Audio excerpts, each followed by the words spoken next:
Good afternoon, everyone who's joining from Zoom as well as Facebook streaming. Some of you we can't see, but good afternoon to all of you, and good morning to some of you that has been registered from Europe side. Welcome to Talk the Walk, organized by SLASSCOM Entrepreneurship Forum for the third time. Today's topic is going to be transforming employees to work from home and the challenges associated with that. To discuss that topic, we have brought two transformational as well as excellent two women leaders in our society, very well known to you. I don't think anyone needs any introduction for these two ladies, but let me first tell Chiranthi Cooray, who is the Chief Transformation Officer of Hatton National PLC. She's joining us. Chiranthi, thank you so much joining us today to give your perspective to this topic and enlighten our group of entrepreneurs, CEOs, and individuals who are joining. Thank you so much. And Roshanie, who is the Executive Vice President of Keells Holdings. Thank you so much, Roshanie, also for you joining today to again enlighten the team who's joining here and listen to your perspective on this pandemic. Welcome both of you, and thank you so much once again for joining. Thank you. Hope everyone hears us well. Just to double check, Tushan, do you hear us? Yeah, we can hear you, Andrew. Right. So to start with, I have a question asking from Chiranthi. I'll turn to you first, Chiranthi. I'd probably like to ask just give your perspective of the current situation. What is different from what you've been experienced? And basically your title is transformation, Chief Transformation. I think you're the person who probably feeling this the most. So what is your perspective of the situation, Chiranthi? Good afternoon, everyone, and thanks, Anura, for inviting to be a part of this talk show. It's a pleasure to be here. Well, my take on this, I mean, if you look at from a country level, we were just hoping 2020 to be a year of recovery post our 2019 Easter attacks, where again, the economic growth rate fell to 2.5% levels, and now we have ADB and a few other research agencies coming and predicting 2% or mid 2.5% level economic growth for this year. So country situation doesn't look very good. The all share price index has fallen 20% January to March since it last stopped trading, and right now the challenges are enormous for Sri Lanka in terms of business sustainability, business and income security, and also fighting the disease. Now, in this backdrop, from a banking industry perspective, the central bank has come in with a stimulus package of 50 billion. Actually, one of the good things that happened at the start of the lockdown about 5 weeks ago was banking being named and gazetted as an essential service. With that, despite the challenges and the fears of the pandemic, the banking industry still started to work, especially the back officers were working full time, and selectively branches were also being opened. Now, this supported the country, the rural, urban and suburban people in terms of access to cash, as well as facilitating trade related payments and settlements and business without crippling the entire system. Things were being managed in the banking arena.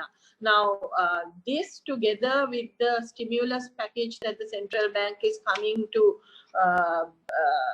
introducing, and it's already we are receiving applications, will hopefully keep businesses alive and pump the necessary oxygen, because all across the board, whether it's SMEs or corporates, businesses are facing the stress and the challenges of continuing employment and keeping their revenue and cash flows, liquidity issues. All these have become very real situations today. So in terms of what was earlier and now, well, all our forecast scenarios, budgets have been thrown out of the roof, and we have been like doing scenario planning on almost a weekly basis with the emergent trendings that is happening. So everyone is on a high alert mode, very agile, and looking differently. That's what I see. The entire system, if you look at corporate Sri Lanka, I can see there's some agility and alertness shown that looks very positive, because we are showing some amount of adaptation to the situation in a good way. Right. I think, Chiranthi, thank you so much. You pointed out a few things that are very, very important. And then coming with your background, I'm not surprised that you had all these information on the fingertips around the percentages you indicated, and again reconnecting to the problem we had in 2019. And this is another kind of episode of bad episode of that repeating, and how Sri Lanka is impacted. And finally, you touch base on how people need to change. So, can you please, the administrators, put the other people mute other than me, the speakers, so that we see. So, going back to the topic of transforming.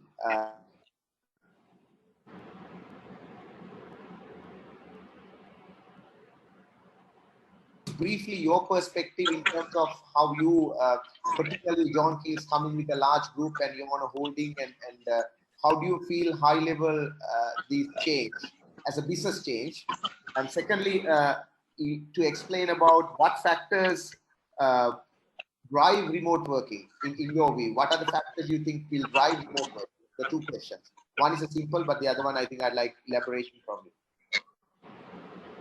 Okay, I think Chiranthi explained very well the economic situation and what the corporates are going through.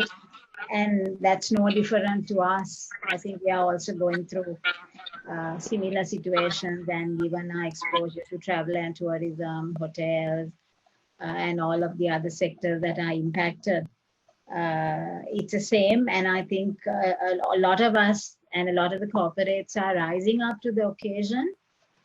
Yeah, so I think, and also given Sri Lankan corporates, they've operated in uncertain environments for a long time during our civil war and all of that. And most recently, what happened last year. I think the corporates are a resilient lot. Challenges are there. And I think all of us are looking at ways and means of overcoming those. And I also think that, if you look at it from a positive side, we can all say it's doom and gloom and, get down and be depressed. But every crisis presents some opportunities. And there will be some sectors who can perhaps take that opportunity and go. I was listening to a BCG webinar recently, and they were saying, even during a downturn, their take was that 14% of companies or 14% of industries would benefit and would grow. So there are sectors, and we know that, some of the sectors that have an opportunity here is food and grocery, last mile delivery, tech companies. So some of them actually have an opportunity when some of the others are getting impacted. And also on the other question of working from home, I want to just state here that it's not entirely new. We've taken lessons from various parts of the world and various industries, like the tech industry, facilitated this as a pioneer, I think. And if you take some of the countries, USA themselves had a 7% workforce working from home before all of this. And I think Europe did even better. I have some data here. Sweden had a workforce between 18 to 20% working from home, Denmark 23%, Netherlands 18%. We ourselves had a small percentage, I know, the call centers, the tech people, some of them doing remote work. And I think this has given us an opportunity to look at it in a semi-permanent way. And as also a business strategy in terms of, because some of this will give us some cost savings. Because, you're not going to now occupy spaces in prime locations, your travel up and down reduces, you save your own time that can be used productively wherever with your family or for recreation or for reskilling, upskilling, learning something. So there's a lot of opportunity that comes out of this bad situation that we're facing. On working from home, on the question you asked me, if you take, I see it in 4 areas. You know, I think the challenges come in 4 areas. If I categorize or put that into 4 buckets, that would be, for me, that would be people, structure, processes, and technology. And if you take people, it's about balancing. How do you do? It's about dealing with uncertainty. Everyone has some kind of a fear. There's a health fear, there's a stability fear, there's a fear for your family, fear for contracting the disease. There is, you know, even the family as a unit, you have to consider, because, you know, some of us and a lot of us who were working spent 8 to 10 hours outside the house, or maybe even more sometimes. And now here you have to spend all of that time indoors with the family. And how are kids reacting to that? You know, they have no contact with their friends. Yes, they have online school, but what about their friends, the interaction, whatever they have?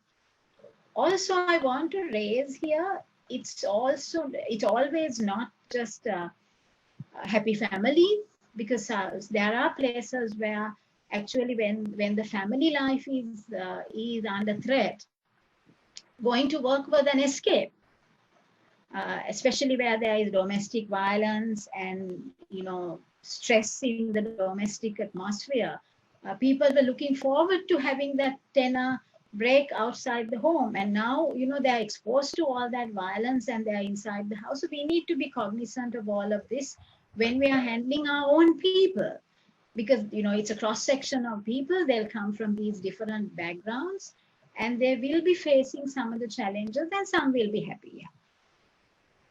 If you take the structure, I think if there has been any lack of clarity in the structure, ambiguity at times like this, it gets amplified because you're working remotely and you're not, you know, in that same place together to clarify anything then and there. This is, I think, clarity of roles, governance structures, decision-making structures, clarity of all of that is very important at times like this. That's on a corporate side. Take the private side, you know, even the education structures, the school structures, and some of the schools within a day got on to online. You know, my son's school, hats off to them. They closed on Friday. By Tuesday, they were running the full program from 7:30 to 2:30, like as if nothing happened online. So, you know, some of them had the structure, some of them took some time to get onto that. So school structures, family structures, home structures, we also need to consider here. Processes, I mean, it's obvious the processes we had in an office, in a physical sense, won't work now. We've had to change them. We've had to reinvent them on the run. And technology in this case came to the rescue of all of us actually. And virtual technology really helped us. And this was a test of all our business continuity plans. And I must say, some of our companies really rose up to the challenge.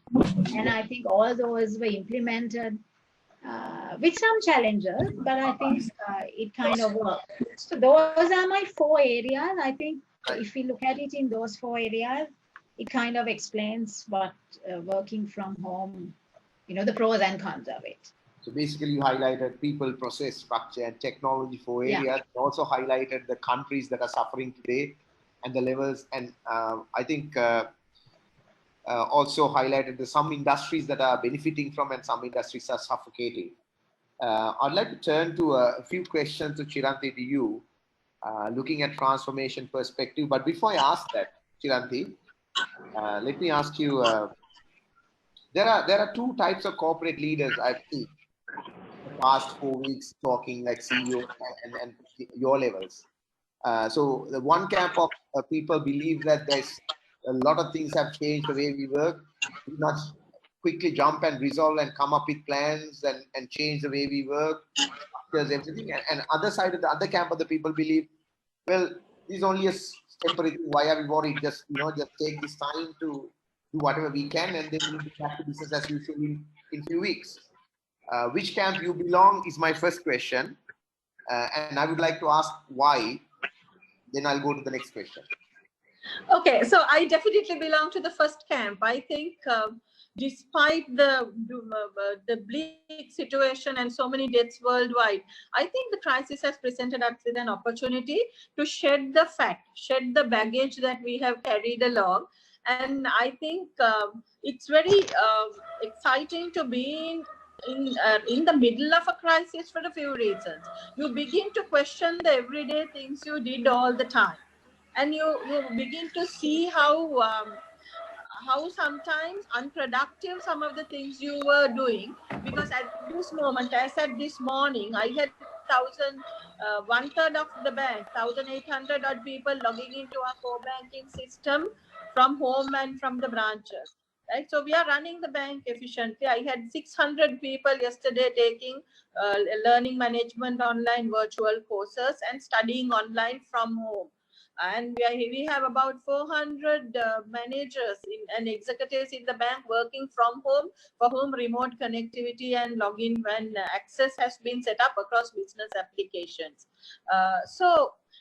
Now those turnaround times, sometimes in normal times, we don't see that level of agility and sprint and vigor. So I think this is a very good thing. I certainly belong to this camp, and we have started looking at developing standard operating procedures for the new normal. We've already got down to detailing level 3 SOPs for the new normal, because we want the best of this to continue with us post-pandemic. So Chiranthi, thank you so much. So actually you opened my next question straight away. So before I jump to Roshanie, then I'll ask this next question I had in mind. So Chiranthi, so I know bank is a place that you're very dynamic and you have a team environment, working together, making decisions together. So how does the way that you said you accept you belong to the camp of that things have to change, you're working your change procedures and everything, but as a bank, as a corporate, how do you get the meetings happening, scheduling, get the people into one room? How do you handle those things in the corporate? So basically, long before this pandemic came, we had already had a very good structure with WhatsApp groups. The top team of the bank is on WhatsApp group. The committees are on WhatsApp group. Regional teams are on WhatsApp group. Every region, the regional head and the branch manager are on WhatsApp groups. So in the absence of getting the MS teams and all sorted out, the first week, everything happened on WhatsApp group. Information sharing, decisions, apart from the emails and the calls, because there was a lot of bleak and uncertainty, and there was lack of clarity. Now we are used to working in lockdown. I think the first week was a bit of a chaotic situation for everyone. And the WhatsApp group served us really well in getting information disseminated fast and creating a platform for cross-border communication across the 10 regions and all districts in the country, 250 branch touch points. So within a matter of seconds, information carried out. Then we got on to MS Teams, which is our official platform, and we have created connectivity for everyone, and we have team huddles happening daily. And then had formal meetings with the head of department happening weekly. We have our normal standing committees happening. We have our board meetings happening. We have our subcommittee meetings happening, our business sessions, all going very smoothly on a technological platform. I think what you're saying, Chiranthi, simply is that you make use of the technology available and make it virtually the same way you used to work. But essentially that carries with some challenges. So because the people have not got used to that way of operating and that way of working. So turning to you, Roshanie. Now, there's a huge role a leadership making this culture workable. making the culture adapted, and making sure the people are cared and understood. What is the leader's role in your view? Because transforming the employees wouldn't be that easy. Like Chiranthi was talking about procedures, policies in place, and using technologies and making use of people. But people have to adapt to that, transform to that. So what's the leader's role about caring and getting to this culture? I think, in my view, the leadership role is very, very crucial at this point, because clarity comes down from there.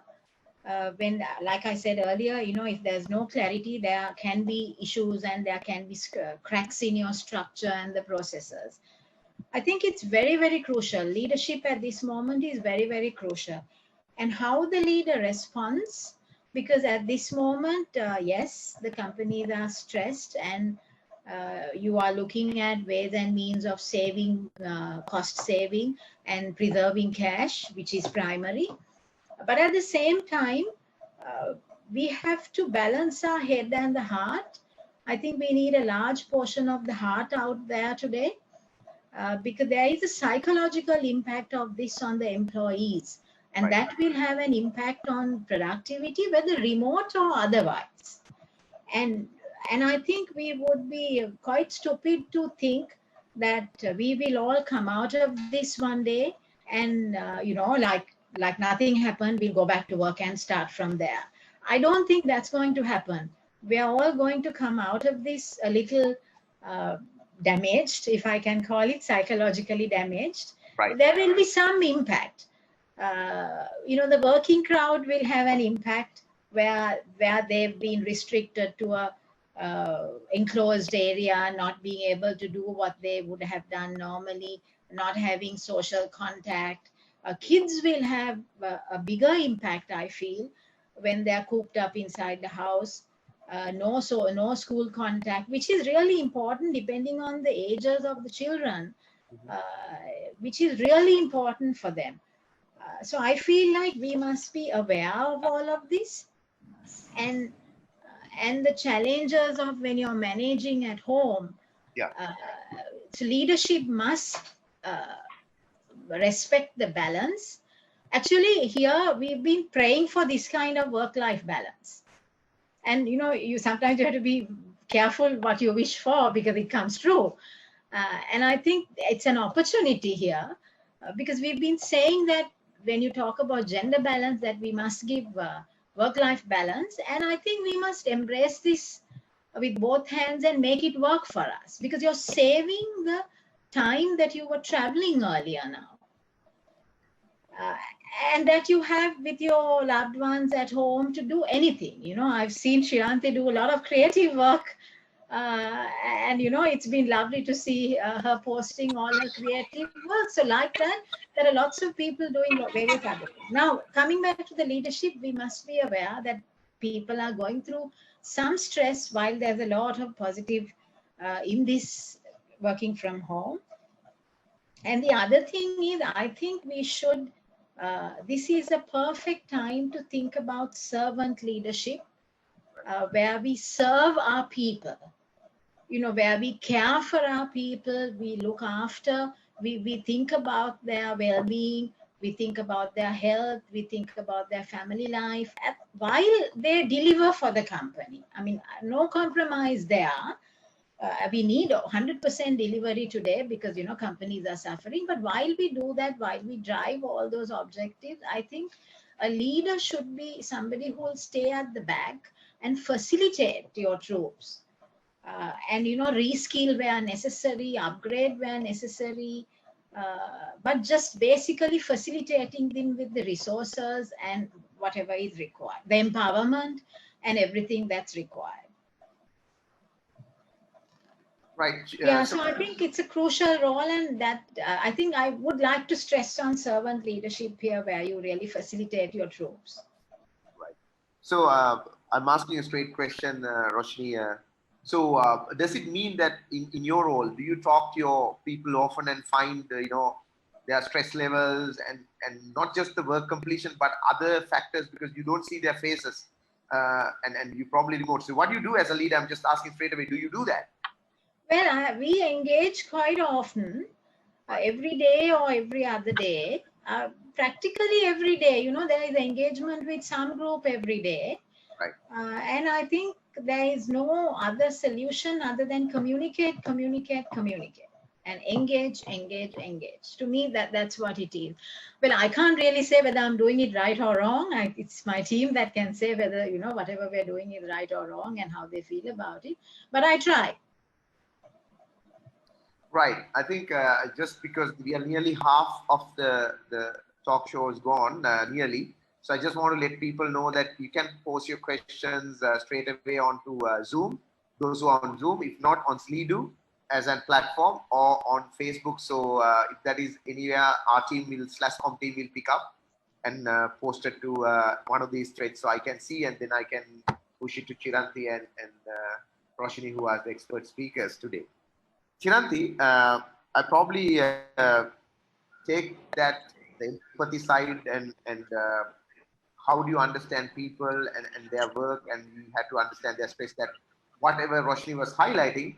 Now, opposed to the other side of the world, like as a leader, how do you, it's sometimes difficult to track the work, particularly in a bank, for example, a corporate. A lot of enterprises and corporates have work based on the workflows and work oriented that towards that. And how do you keep a track of that, in particular enterprise? What kind of advice you give to the leaders who join here? How to change the policies, procedures to track that in terms of business continuity? So, well, basically, actually, I want to endorse every word that Roshani said at the start. You know, these are difficult times and we must take into heart the stress levels of people, and it's not just about getting the work done. Even we are very, very conscious of that, and we are constantly engaging with the staff. I think every leader as an imperative should first do that. I mean, it's simple things like, have you got your groceries? Have you got your parents' medicine? That little bit of care boosts any productivity or any loyalty that your people will give, because they know that, you know, you're genuinely bothered about their well-being. That said, working from home poses challenges about measuring the work. In fact, when I reached out to some of my peers in the corporate world, I asked, how are you guys measuring the quantum and quality of work? Some of them had various kind of timesheets. So I got some collection of various Excel sheets and various tools as well. I studied them, and then we went and actually my business transformation team, they've developed a model which is not time input based but more outcome based. So it's on a continuum, and over a period of time, the amount of work done, and it's self-managed. So it's not like a boss coming and checking and, you know, blowing steam down them, but this is more suited for executives and managers, white-collar workers in a service enterprise. And if they have rolling projects or tasks and not daily deadlines, so they designed a model, and we are about to scale that model right across, you know, the organization as well, because it has those essential properties. Measuring the quality and quantity of work is important, other than where there are, even in banking, there are cutoff lines, deadlines, you know, time to meet central bank set timelines and all. But apart from that, the qualitative work, we have to have a way of assessing the output. And that's not just to keep a tab on whether people are doing the work, but also to make sure that the work done is of quality, of good standard, and will not create holes later on, because due to this lockdown time, some work went in, and then it leaves room for some pitfalls into the future. So right. that leaders being aware of that and taking precautions becomes important. So I think you're highlighting the point, Chiranthi, if I summarize it, that it's important to keep understand what, of course, Roshani was talking about stress levels, things, and you're saying, look, I think you also need to take care of the people's private life, whether they overspend or underspend. At the same time, it's not a policing job. You have to keep facilitate as a leader tools and technology people to produce the work rather than trying to monitor their time. I think that was the message I heard. Yes. Yeah. So along that line, I have a second question to you, Chiranthi, again. Now, you talked about earlier, you belong to the camp of this is a change that impacts the organization. It's not a short term. and we have to transform people in a way, and then you're making a lot of change. So the organization to adapt that. So my question is, in terms of BCP, now both of the organizations, for which Roshanie, you might also add little whatever you feel, but from Chiranthi, primarily from you, looking at the enterprise business continuity point of view and the business resilience, does that make a huge change, or is it a junction that you make to board level discussion about making these adapted to long-term BCPs and how you work, and not just the technologies, but these work processes and ways of working? Is it something you think today to a long-term BCP changes and resilience, or is it also a short-term thing that for a year that you're working on? No, yes, definitely it's long term. First of all, also from a business continuity and risk management perspective, there have been top-down level discussions, very intense, because we are also in financial services, so data security, cyber security, working remotely over technology bridges, brings in its own array of cyber security risks, data privacy risks. So all that and all those embedding onto business continuity and risk management, yes, have been very much part of the discussion. And then carrying forward the pros or the positives of this into future ways of work has become a high level discussion, and it's continuing, and not only at the top level. In fact, just a couple of days ago, I think a couple of my colleagues were engaged with both the unions in our bank, explained to them as well, and we are constantly engaging with the unions as well, so that it's not just something that gets discussed at the top. And they also understand the gravity of the situation, as I think even the Ceylon Bank Employees Union and the Sri Lanka main one has also been very much active and vigilant in the COVID pandemic situation. So we see that the unions are also very understanding and working together with the management, showing willingness to work to take some of these good things forward. And they understand the challenges, the stress levels, and the need to serve the community, serve the general public, being classified for us as bankers as essential service amidst our own worries, fears, leaving home and coming to open branches in curfew and non-curfew areas. Of course, we have provided transportation to staff, we have given sanitization and personal hygiene, and we maintain the National Health Authority stipulated safety and security regulations at work. However, the fear is there at the back of people's mind, and so getting people to serve another person in that backdrop is very challenging, and you need to not only discuss that at a top level, but take everyone along the discussion, involve them, get them also to give their suggestions, ideas, take them and go forward. Thanks, Chiranthi. It's a very good explanation about or elaboration about how companies changing at a corporate level and how should leaders think.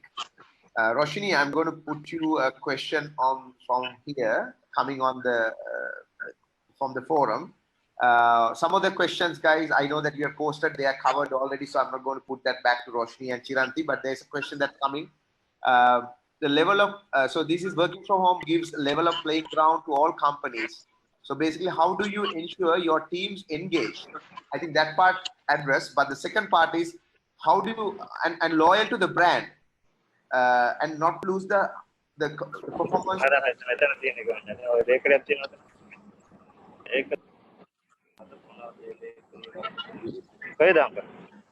Someone has to mute the mic, please, because I think if you're not unmuted, admin, can you unmute all the other mics? So the question again, Roshanie, to you is that basically the working from home gives, how do you make sure it's engaged and loyal to the brand? And how do you create high competition, high performing culture? The question is basically how do you make the brand loyalty and how do you make sure high performing culture when you work from home? Okay, so I think previously we used to mostly manage on FaceTime. Now, I guess you have to move to managing by outcome. So it's really the measurement of the outcome, I think. And if you break that into smaller objectives for shorter periods of time and measure it frequently, instead of measuring it every quarter or half yearly or whatever, in small bits and pieces, daily objectives, weekly objectives, delivery numbers. Of course, it's not every job that you can do that way.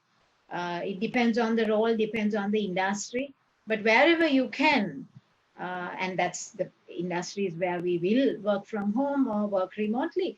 So I think it's about measurement to make sure performance. How do you maintain and encourage brand loyalty from the employees, is it? Correct. Okay. So that is about the engagement you have, and about hopefully you should have built this long before the pandemic. We should have built loyalty and belongingness to the brand, and this is the time that you reap the benefits of that. When you are no more in close contact and physically in one place, and you don't see each other every so often, and sometimes some of your businesses are quite challenged, and at times like that you really draw on what you have built thus far. Okay, Chiranthi. So I think what you're pointing out is not just we can, it's not something that we should start building because we have a pandemic. I think we have to think as leaders, how do you bring that brand loyalty within the employees, and it's a continuous process. And I think it's the values that you have, within your team and within your organization, and you live by that. You keep reiterating that. Whatever you did would have been around those values, and you continue to do around those values so that you don't, step out of that. Right. So the question that I'm putting directing to you is another question is, Roshanie, now changing the segment to a little slightly different from organizational corporate, the transformation side to a little different side about sales and marketing. Now, as you know, and marketing belongs to you very much as well, Roshanie. So when you look at the teams are very much onto the field level, talking and engaging face to face. So how does this change the marketing and sales of people, and how do you adapt to this transformation? As a leader, what could you do? What is your advice? Yeah, I think on marketing, we have to step back a little bit and then think how your segments will stay and how your segments will change, because we all know that consumer behavior has changed. Now, how much of that is permanent and how much of that is temporary, we have to figure out. I feel the longer the pandemic stays, the longer the issue stays, the longer the lockdown or the curfew stays, some of this changed behavior will get ingrained, and some of that will become permanent. But humans are a funny animal, right? Sometimes, we are governed by our habits and attitudes. So we will come back. There would be some of it that will come back. We are not going to stay in the same position. Now, the smartness is how you go and figure that out? How do you figure out how much of that behavior is now permanent? Now, if, for example, take deliveries and all of that. If people figured out the convenience and they continue to do that, I feel, so that if delivery was 5 or 10% of an organization earlier, and it went to 25% today, maybe it will settle at 20%, 15%. I'm saying it will definitely be much more than what it was. So we have to figure out where that balance is and where your segments, where your consumers are. It's also important to figure out their psyche, because like I said, employees and families are going through psychological stress, and we are consumers. So we can understand what the consumer is going through. They are also going through stress. They're going to change, they're going to relook at their purpose. All of us are looking at, what life is about, what matters to us and what we need to live. And we've figured out in the last month or so that you don't need so much to live. if you have your basics and your loved ones with you, that's all you need. So everybody is going through this, and then what impact would this have on buying behavior? I feel that there's a lot of work as marketers to do. Chiranthi, sorry, Roshanie, just to jump in and ask, I think my question is also towards now, when you look at marketing and branding, etc., you have to leverage every company, whether it's the HMB or John Keells, or any company has to leverage a lot of digital platforms rather than physically meeting people, right? Because you don't have the opportunity of showing the billboards. You probably have a little bit of time on television, but who's doing advertisements? So you'll have to find the ways of communicating. My question is, how much of digitally companies are ready to do that? Is it challenged? The leaders are challenged for this time to do that? And what is your take on that? That was my, is it a challenge? I think if you take us, yeah, we are ready for it. If you take us as our real estate side, we already had virtual tours of our apartments, virtual tours of our model apartments. Anybody can access today. So, you know, digitally and virtually, some companies were ready, some companies weren't ready. And it has been amazing to see how they've stepped up their digital strategy and transformed in a very short time. But yeah, I mean, digital and virtual, basically technology came to our rescue at this moment, and most of the sales organizations are depending on technology today. Right. Even before, I think we knew that digital was important, because you had to go to where the customer was, and whatever platform customer was, you had to go there to sell or talk to them. You know, I can only stress that at this point. Understand. So basically, I don't think there is any more options for us anymore in this situation. Yeah. But I think digitally is way forward, whether it's pandemic or not. Yeah. Chiranthi, turning to you, I think a set of questions I'd like to put it across, looking at there's one question probably attached to, related to you on the forum. I don't know how, this is basically the question is about now. We talked about changing organization cultures and all of that. Now, there are things like you may have to come sometimes to the server room for some of your employees in the bank. So the question is, to do that, you need to get a lot of curfew passes, etc. So the question is, don't you think that government also go on the same pace of digitizing and automating? Is the question. I don't know whether Chiranthi, how much you can answer, but I took it because it's related to sometimes you have to go to work. There are things that are not automated. How do you go? Because enterprises like banks and corporations. So actually we had to once, because we were also made essential services, and there was a time we were told we could use our employee ID as a means of, you know, to cross the road, to be on the road as a curfew pass, because you're a banker. So then again the regulation changed, and they said, no, you have to have a curfew permit. So I remember at that time, this was about 3.5 weeks ago, we ran so many curfew passes across so many police divisions in the country, getting those necessary curfew passes for the lockdown districts. And I must say, our security and administration department handled it. The cooperation we got from police was commendable. We got the curfew passes on time, and all our people could move. And of course, we told our staff they could go in the bank t-shirt so that they were easily identifiable.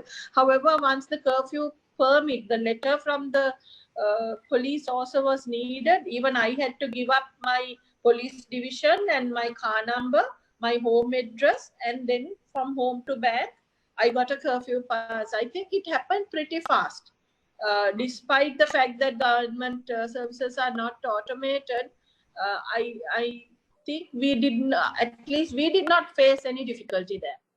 Yeah, I saw, to be honest, to care by HNB and all the other banks, they were very, next day they were on the branches and operating with minimal staff. So I think you're right, they got that. Chiranthi, before I go to the next segment of final segment of having different set of questions around diversity, I'd like to ask one more question around corporate point of view on your transformational input. Every company is looking for cost model changes this time. They all ask, okay, how do we make sure we operate next 6 months, 3 months, whatever the period, lowest cost? so that we save money and we don't overspend this time because we need to come out of this pandemic. So is work from home gives a great opportunity to transformation leaders like you and CEOs think of finding the optimal way of operating, because if you work from home, many of your staff work from home, like Western countries encourage that. Then your office space is less and your facilities in the office should be less. So you might have to accommodate out of 10,000 staff, 2 or 3,000. I know HP has a similar environment. Where 1/5 of the staff capacity, the rest of the 80% are working from home most of the time. So isn't it an opportunity for a leader? So currently in the current business model, this won't be cost effective because already you have put up big offices and the space and the costs are committed there. Maybe only your utility bills are saved. And then for remote connectivity, you have to provide laptops connectivity. So you're basically duplicating the cost in this transition period. But if companies consciously take this from pandemic to post-pandemic next normal, companies can significantly look at whether do you want to go and locate all your offices in Colombo Central Business District, or do you is there scope now to locate some of your back offices a little out of the city, because now we have experienced that this way of working also works. So but that shouldn't, the cost benefits won't rise immediately, because currently it's more or less a duplication of cost to get the work done. But having a plan and working towards it, yes, maybe over a period of 18 months or so, companies can look at this as a benefit option. But talking of cost, rather than cut or manage cost, I like to look at increasing efficiency and productivity as an alternative, because if you can use the same space, the same people, the same resources like the technology architecture to do something more and go into another market, or completely relook at the way you do, it serves longer and stronger than just simply looking at cutting costs. But cutting costs becomes necessary in a crisis like this, and then you have to. But cutting cost is not the be-all and end-all to this as a solution. But I need to ask from this forum's objective point of view, do you agree, Chiranthi, for startups particularly, who are not established that way and they're looking at the business to grow, is a great opportunity for them to think of their future costs, because they don't need large offices to be really planned well. Agree or disagree? I believe yes, and startups are small and fluid enough, less hierarchical. They have the agility. Anyway, they have much more. They're like the yachts in the ocean, whereas large corporates are like the cruise ships. So when a cruise ship turns, it takes a full turn and it's a long, wide arc. So the startups, I think, should be able to benefit, and the startups can easily diversify your change course as well. I see a lot of emergent opportunities in retail, in tourism, in consumer, even in financial services, where the startups and tech startups can get in right now. And as banks, I think we should look at supporting them, understanding their business proposals and giving them that thrust to take their business propositions forward. Right. So the final part of the discussion, next 5-6 minutes, maybe a very short answers, Roshanie and Chiranthi. So I'll turn to Roshanie. This is something really relevant because this came in a previous forum. I thought this is really appropriate for this forum, so I didn't answer in that forum. The question is, there are many successful working mothers today in the society. Great 2 examples right now speaking in front of me, right? Very successful corporate leaders and mothers. So how do you strike a balance when it comes to a working mother, working from home? Because you at home, you have children, you have husband, you have your work, you have to take, particularly at your level. How do you strike a balance, Roshanie? What's your advice for working mothers and particularly leaders? I think if you just take my experience, my son is 11 plus now, so he's fairly big, and then he does a full day of online school. Yeah, but we kind of understand our role, It is true that we need to, sometimes your schedule can't work like it worked before, but you have also saved a lot of time in your travel time. So because of that, I look at it as a positive, and I think for us, it's been positive. So in managing, I think you have to manage your schedule, your work schedule, and your family schedule. Because today, you know, the home has to run. However, everyone chips in and manages the housework. The home has to run, work has to run, and school needs to run almost at the same time. Right. But this is actually a pleasant way, I think, of running all of that. I'm mindful of people who will be in another environment and who may have challenges. But as long as you manage your schedule, your meetings and all of that, and I think your partners and families also need to understand the time you need to give the job. Because what has to get done has to get done. So I'm just it's about managing the schedule. So there's tuitions and you know, all the tea, and sometimes, unfortunately, in our society, most of the time mothers are cooking, which is not great, because other societies outside Sri Lanka, maybe fathers contribute. So this is not a challenge for you? Well, it is. I think we manage it fairly well, and thankfully, in my case, I have help at home. So if you take a personal experience, that hasn't been a challenge, but I know it's a challenge for a lot of us. But a lot of the people I know are managing while doing all of that, because they schedule it, because you don't need to do the repetitive cooking every day. So, you know, you can choose when you do it.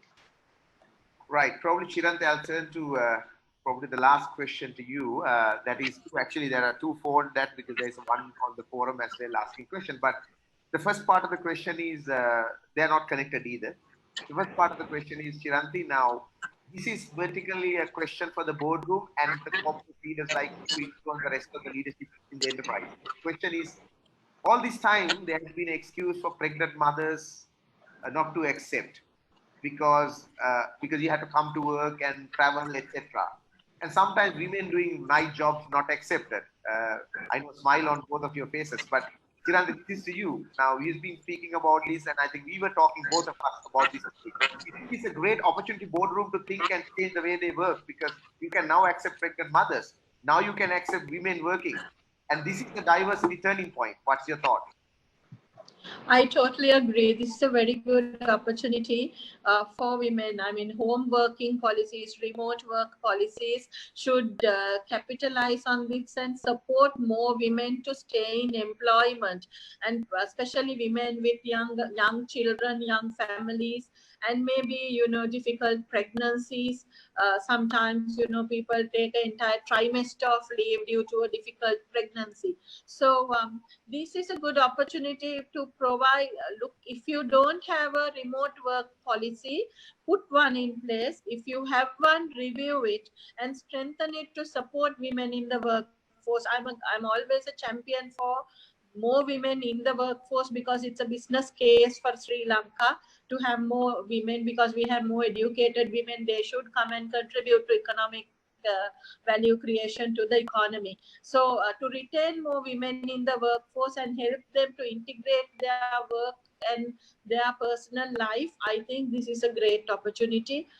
Just would like to quickly add, of course, I have a weekly help, so I am not spared of the domestication. I'm thinking, what happened to women empowerment? I had to cook, clean, mop everything, and then do my job. It's challenging. Of course, I don't have small children. My children are big, but I think women who have mothers who are having a rising corporate career or very established corporate career will find it very challenging to manage, because when Amma is at home, Amma is at home in this country. When husbands, I think, are now much more evolved and they are more supportive. But for the children, you can't explain that. It's very difficult. So creating home office and maintaining some uninterrupted boundaries is bound to be a challenge for any working mother.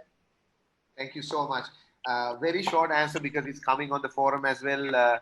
Chiranthi, from you before we end up and summarize.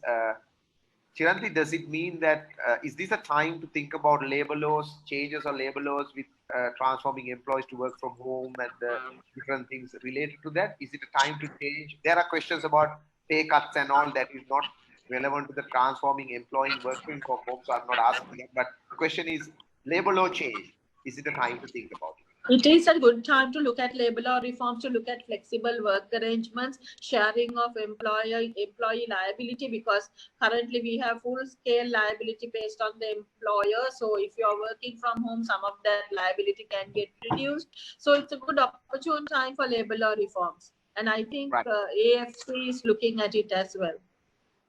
Wonderful.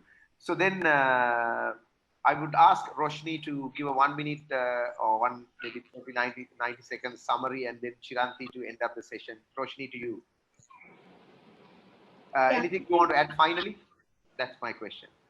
I think my point would be, let's not assume that we will all come out of this situation and go to work as if nothing happened. There would be a requirement for considering mental health situations. So let's manage with a little bit of extra heart.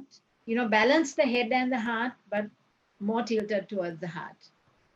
Thanks, Roshni. Chiranthi, you want to summarize and give a final kind of advice? I think, yeah, so we have had 30 years of war, insurgencies, and then Easter attacks just when we were about to lift our head.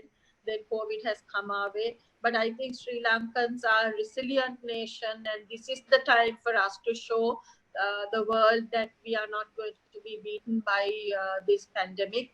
And as I said, the crisis has so many new business opportunities for the young youth, the entrepreneurs, the SMEs, and I think we need to look at those upcoming emerging breed as financiers especially, and support them to come up so that the country and the economy can prosper. I think together we will get through this in a very good way. And that's what we should remember. Right. Thank you so much, Chiranthi and Roshni. So to end up the session, I think if I, please Chiranthi and Roshni, if I bring one word that came out, summarize everything, I think empathy. What I thought was empathy is something that every leader should have when you work from this kind of culture. How do you work? Both from understanding stress management, work-life balance, everything, the empathy comes first to me. And I think that was very much eminent in this conversation. And secondly, about the reforms of laws and reforms of policy, business continuity, everything every leader has to think. And finally, even though we did not spend a lot of time, one thing I wanted to highlight, but time did not permit due to other schedules, all of us has, but I think something you both brought was that the opportunity for women workforce. We need to understand this work from home takes all the barriers and excuses all the male leaders have done so far. It breaks, and I think I summarized the 3 bullets, hopefully Roshni and Chiranthi. I wanted to thank you both for joining us today and giving this very, very valuable. I see the comments coming, excellent, great discussion, all of them coming right now. You may see them. Thank you so much for your value and sharing with our startups, entrepreneurs, leaders here. And all the thanks goes to SLASSCOM and all join. This is our 3rd session on transforming employees to work from and challenges relevant to that. Stay tuned to us, Entrepreneur Forum of SLASSCOM and Talk the Walk together. We'll take another session. Once again, Chiranthi and Roshni, have a great weekend. Big thanks to you.